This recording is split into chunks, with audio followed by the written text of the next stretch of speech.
અંકલેશ્વર શહેર ભારતીય જનતા પાર્ટી દ્વારા ધારાસભ્ય ઈશ્વરસિંહ પટેલની અધ્યક્ષતા હેઠળ ભાજપના સ્થાપના દિવસની ઉજવણી કરવામાં આવી હતી। અંકલેશ્વર શહેર ભારતીય જનતા પાર્ટી દ્વારા ધારાસભ્ય ઈશ્વરસિંહ પટેલની અધ્યક્ષતા હેઠળ ભાજપના સ્થાપના દિવસની ઉજવણી કરવામાં આવી હતી। જવાહર બાગ ખાતે પ્રસ્થાપિત મહાનુભાવોની પ્રતિમાને પુષ્પાંજલિ અર્પણ કરવામાં આવી હતી। આ પ્રસંગે અંકલેશ્વરના ધારાસભ્ય ઈશ્વરસિંહ પટેલ, અંકલેશ્વર નગરપાલિકાના પ્રમુખ લલિતાબેન રાજપુરોહિત, કારોબારી અધ્યક્ષ નિલેશ પટેલ, અંકલેશ્વર શહેર ભારતીય જનતા પાર્ટીના પ્રમુખ ધર્મેન્દ્ર પુષ્કરના સહિતના આગેવાનો તેમજ કાર્યકરો મોટી સંખ્યામાં જોડાયા હતા।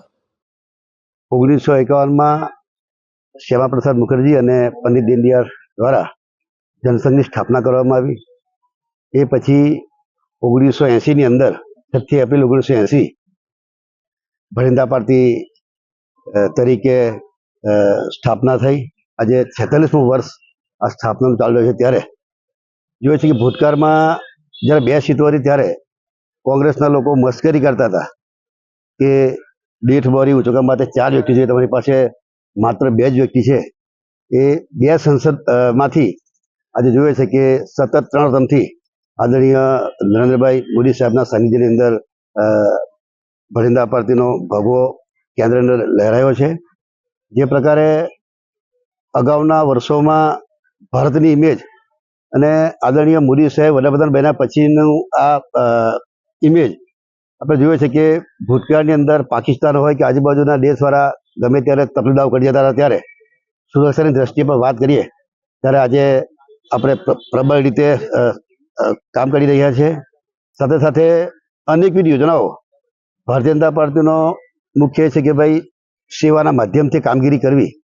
જોઈએ છે કે મા અમૃતમ યોજના, આયુષ્યમાન ભારત, દરેક ગરીબોને મફત અનાજ આપવું, આ સેવાના ભાવથી ભરિંદા પાર્ટી આજે જે પ્રકારે કામગીરી કરી રહી છે અને એને લઈને આજે સમગ્ર વિશ્વની અંદર સૌથી મોટામાં મોટી પાર્ટી જો હોય તે ભરિંદા પાર્ટી છે।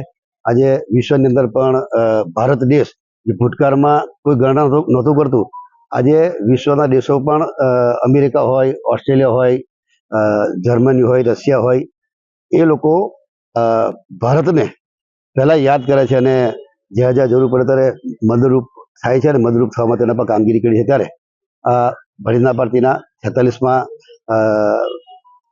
વર્ષગાંઠ નિમિત્તે હું ખૂબ શુભેચ્છા પાઠવું છું। સાથે સાથે જોગનો જોગ આજે રામનવમી પણ રામનો જન્મોત્સવ પણ આજે ઉજવી રહ્યા છે। ત્યારે હું તમામ લોકોને, ભાઈ ભટ્ટોને જય શ્રી રામ કરી બિરમું છું।